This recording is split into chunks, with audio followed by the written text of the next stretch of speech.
আবার একটা নতুন গল্প নিয়ে চলে এসেছি। ভাসমান কাগজের নৌকা। একটি গল্প যা বর্ণনা করে বায়ু সংস্থান বা বুয়েন্সি কাকে বলে। চলো ভাই কবির, নদীর ধারে আমরা কাগজের নৌকো বানিয়ে খেলি।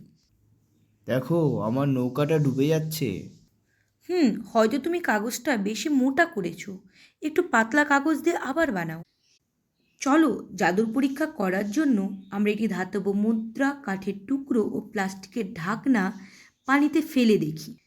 দেখো, মুদ্রাটি পানিতে ফেলতেই ডুবে গেল।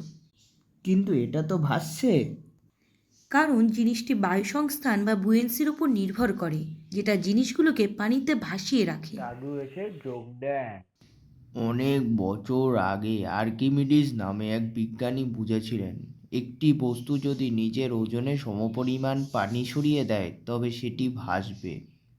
বাহ, তাহলে আমার নৌকাটা পানির চেয়ে হালকা হলে তবেই ভাসবে?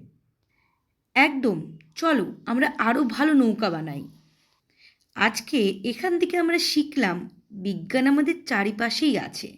শুধু আমাদের জানতে হবে।